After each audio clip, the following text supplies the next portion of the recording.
Welcome. Today I would like to discuss with you the influence of an X or an O leg on the choice of lengthening method, or rather what influence a thigh lengthening has on an existing X or O leg deformity. I already mentioned in a previous video sequence that the extension axis and the leg axis in the thigh area do not lie on top of each other, but that they deviate from each other at a slight angle. This is determined by the offset of the femoral neck. This naturally influences the leg axis during an extension. With thigh extensions, the knee is always moved inwards. How much it is moved depends on the length of the extension and the angle between the thigh and the leg axis. I would like to illustrate this with a clinical example. You see a patient before a thigh lengthening. I have drawn in the leg axis. This runs on the left side from the center of the hip joint to the center of the ankle joint. You can see that the knee joint is outside the leg axis and is shifted sideways in the sense of an O leg. This would correspond to an O leg of around 1.3 centimeters. After the lengthening of around 10 centimeters has been completed, the leg axis has visibly corrected. You can see the distraction distance with the newly formed bone. You can also see that the knee has shifted towards the leg axis and the deviation has now reduced. The O-leg deformity has practically halved to 6.5 millimeters. This patient has benefited greatly from the lengthening and additionally got some millimeters from bow leg correction. Now I have drawn the angle between the extension axis and the leg axis. This is approximately 4.65 degrees. If we now enter the extended 10 centimeters in the triangle, we can calculate our displacement relatively precisely and then obtain the value by which we have corrected the leg towards the leg axis. This is rarely more than 1 centimeters. Nevertheless, the shorter the extension and the smaller the angle, the smaller the correction. All of this works wonderfully for bow leg deformities. If there is an already obvious knock-knee deformity, it is unfortunately to be expected that the knock-knee deformity will get worse. Therefore, if there is already a knock-knee deformity and a long extension in the thigh area is planned, a combined axis correction should be considered. However, this correction cannot be carried out via the normal approach. That means with creating the insertion from the hip.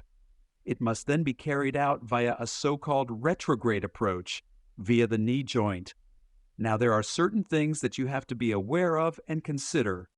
Access via the knee joint always involves an intervention at joint level. In addition, the bone is severed further away from the body, which affects regeneration and new bone formation. Bone healing in this area of the transection is always much slower than with a transection close to the torso. Muscular regeneration is also more difficult. Many patients report knee problems as part of a retrograde lengthening, which make regeneration and stretching more difficult for them. The lengthening speed must also be much slower so that the patient maintains knee extension and flexion at all times. In addition, the nail must be locked at knee level with 2 additional screws to ensure sufficient support under full weight bearing. The leg axis is then corrected using a so-called polar screw. This is inserted to redirect the axis and thus corrects the leg axis. This means that X-leg deformities can be corrected over long distances in the thigh area and lengthened at the same time. The extent of the correction must always include the potential lengthening, as the correction is eliminated with continued lengthening. This means that an overcorrection is carried out during the initial operation, and the compensation is calculated as part of the lengthening. Here you can see the polar screw that has been inserted, which is used to stabilize and redirect the nail. This means that the fragment of the knee joint is rotated slightly in the direction of the leg axis, and the X-leg is balanced. In this X-ray, you can see an extension with simultaneous axis correction. The patient has also lengthened her thighs by a total of about 9 centimeters. There is a good new bone formation in the extension gap. I mark the polar screws for the axis correction and the additional screws that are needed to stabilize the entire system. It is important for the patient to know that such an extension is not comparable with so-called antegrade extensions. Patients who have been extended retrogradely regenerate significantly more slowly and walk longer with forearm crutches.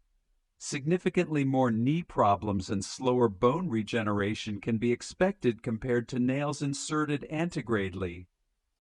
If the leg axis is more neutral, I would always choose the antegrade approach and, if necessary, have an axis correction performed as a second procedure after the lengthening has completely healed. This will certainly save you regeneration time overall, and you will be fit again more quickly after the actual leg lengthening compared to a combined operation. In addition, you will not have an invasive procedure at the joint level in the knee joint area,